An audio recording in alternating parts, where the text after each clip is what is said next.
Hello दोस्तों, अद्भुत कहानी सागर में आपका स्वागत है। आज की हमारी कहानी है रिश्ते। सुबह सुबह किचन में चाय बना रही थी, तभी मेरे पति ने आवाज़ दी, रमा देखो तुम्हारे माँ का फ़ोन आ रहा है। मैंने आश्चर्य से कहा, माँ का फ़ोन इतनी सुबह सुबह? ज़रूर कोई बात होगी। मन में एक डर सा हो गया क्योंकि पापा कई दिनों से बीमार चल रहे थे। मैंने जैसे ही फ़ोन उठाया, माँ ने कहा, बेटी, इतना कहकर फपक फपक कर रोने लगे। रमा, तुम्हारे पापा हमें छोड़कर चले गए। उन्होंने सोचा भी नहीं कि उनके बिना मैं कैसे रहूँगी। आप कैसी बातें कर रही हैं? हाँ बेटी, रात में तुम्हारे पापा ने कहा पेट में बहुत दर्द हो रहा है। फिर मैंने एक दर्द की गोली दी। सुबह हुआ, पता चला भगवान को प्यारे हो गए हैं।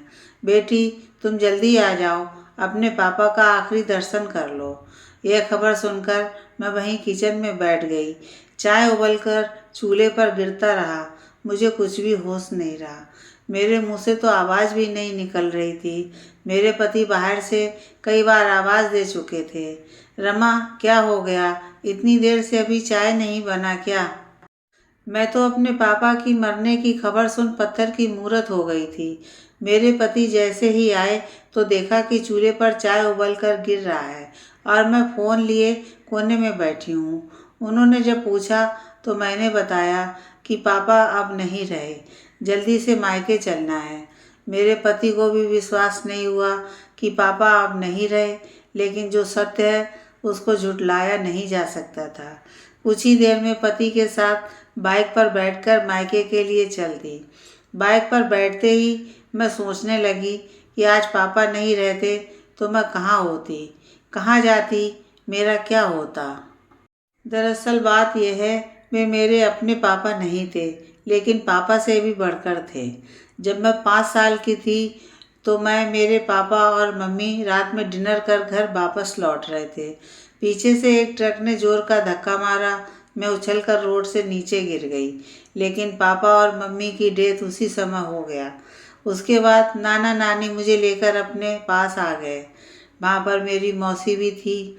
मौसी ने मुझे माँ जैसा प्यार दिया, या यूँ कहूँ तो एक माँ की तरह मेरा ख्याल रखती थी।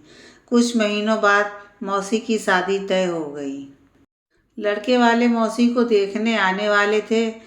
जब सब लोग आ गए तो मौसी सबके लिए चाय लेकर आई। सब लोगों ने मौसी को पसंद कर लिया। मेरे नाना जी और मौसी के होने वाले ससुर बात कर रहे थे कि शादी कब किया जाए, इसी साल या फिर अगले साल।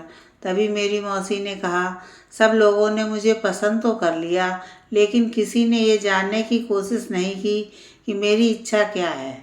मैं शादी एक शर्त पर करूँगी। सब आश्चर्यचकित हो गए कि मौसी क्या कहने वाली हैं। मेरी मौसी के होने वाली सास बोली, हाँ बेटी बताओ, क्या शर्त है तुम्हारी? मैं शादी एक ही शर्त पर करूँगी, जब मेरी बेटी को भी आप लोग अपनाएंगे और रितेश जी मेरी बेटी को अपना नाम देंगे। यह सुनकर तो 1 मिनट के लिए सब शांत हो गए। सबको लगा कि यह तो पहले से शादीशुदा है। सबको लगा कि मेरे नाना जी ने उनके साथ धोखा किया है। एक शादीशुदा लड़की से हमारे लड़के की शादी करने के लिए हमें बुलाया है। तुरंत मेरी मौसी की होने वाली सास बोली, बिंदेश्वर जी, आपने हमारे साथ धोखा किया है। जब आपकी लड़की पहले से शादीशुदा थी तो हमें बताना चाहिए था ना। हम अपने कुंवारे लड़के की शादी भला शादीशुदा लड़की से क्यों करेंगे? मेरे नाना जी को जवाब देते नहीं बन रहा था। तब मेरी नानी ने कहा, 1 मिनट, आप लोग चुप हो जाइए। जो आप लोग समझ रहे हैं ऐसा कुछ नहीं है। मेरी मौसी की होने वाली सास ने कहा, तो फिर क्या है? जब शादी नहीं हुई है तो बेटी कहाँ से आ गई? मेरी नानी ने सबको बताया कि दरअसल बात यह है कि आज से 5 साल पहले मेरी बड़ी बेटी और दामाद का एक्सीडेंट में मृत्यु हो गई। उसके बाद से उसकी इकलौती बेटी रमा को हम लोगों ने ही पाला है। दीपिका का लगाव उस बच्ची से कुछ ज़्यादा ही है, इसलिए ऐसा कह रही है, लेकिन ऐसा कुछ नहीं होगा। उसके नाना नानी अभी जिंदा हैं उसको रखने के लिए। मेरी मौसी बोली, माँ, रमा दीदी की बेटी थी, लेकिन अब ये मेरी बेटी है और इसे मैं कभी नहीं छोड़ूंगी। मैं जिससे भी शादी करूंगी उसको रमा को अपना नाम देना होगा, नहीं तो मैं शादी नहीं करूंगी। मेरी मौसी के होने वाले पति को मेरी मौसी पसंद आ गई थी। उन्हें जब पता चला कि मैं उनकी बेटी नहीं हूँ तो उन्होंने अपनी माँ से जाकर कुछ बात की और उसके बाद उन लोगों ने मुझे स्वीकार करने के लिए तैयार हो गए। मौसी की शादी के बाद मैं भी मौसी के साथ ही मौसी के ससुराल आ गई। शुरू शुरू में तो सबको मेरे साथ एडजस्ट करने में समय लग रहा था, लेकिन कुछ सालों में पता ही नहीं चला कि कब मैं उस घर की बेटी हो गई। मेरी मौसी के सास ससुर कब मेरे दादा दादी और मेरी मौसी के पति कब मेरे पापा बन गए, मुझे भी नहीं पता चला।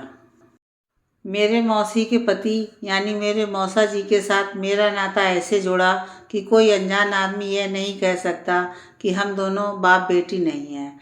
बाद में मेरी मौसी के भी 2 बेटे हुए, लेकिन जब वे बड़े हुए तो पता नहीं क्यों उनका मेरे से लगाव नहीं हो रहा था, जबकि मैं हमेशा उनको अपने छोटे भाई की तरह मानती रही। लेकिन उन्होंने कभी मुझे अपनी बड़ी बहन की तरह एक्सेप्ट नहीं किया। उन्हें लगता था कि मैं ज़बरदस्ती इस घर में रहती हूँ। लेकिन मौसी और मौसा जी यानी कि मेरे पापा ने कभी भी मुझे गैर नहीं समझा। जब मैंने ग्रेजुएशन कर लिया तो उन्होंने मुझे बीएड कराया। उसके बाद मेरी नौकरी लग गई और उन्होंने धूमधाम से मेरी शादी की। पति ने बाइक रोकी, मैं अब अपने मायके पहुंच चुकी थी। माँ रो बिलख रही थी। मैंने माँ को समझाया, माँ इस दुनिया में जो आया है उसे तो एक ना एक दिन जाना है। कोई समय से चला जाता है, कोई बिना समय का। वैसे तो पापा की अभी उम्र नहीं थी, लेकिन क्या करें, मेरे दोनों भाइयों की भी शादी हो चुकी थी। वह भी अपने परिवार के साथ आ चुके थे, लेकिन वह लोग अभी भी मुझसे ढंग से बात नहीं करते थे। जब उन्हीं लोगों को ही मुझसे मतलब नहीं था तो मैं ज़बरदस्ती का रिश्ता कब तक जोड़ती। पिता का 13वीं समाप्त हुआ और दोनों भाई अपने परिवार के साथ अपने अपने शहर लौट गए, जहाँ पर वह नौकरी करते थे। लेकिन किसी ने भी माँ से नहीं कहा कि माँ कैसे रहेंगी, किसके साथ रहेंगी। शायद भगवान मेरी परीक्षा ले रहा था। एक समय वह था जब मेरा कोई नहीं था तो मौसी ने मुझे नया जीवन दिया और आज उसका कर्ज लौटाने का समय आ गया था। मैंने अपने पति से माँ के बारे में बात की। अगर आपकी इजाज़त हो तो मैं माँ को अपने साथ रखना चाहती हूँ। मेरे पति बहुत अच्छे थे, उन्होंने एक बार में हाँ कर दिया।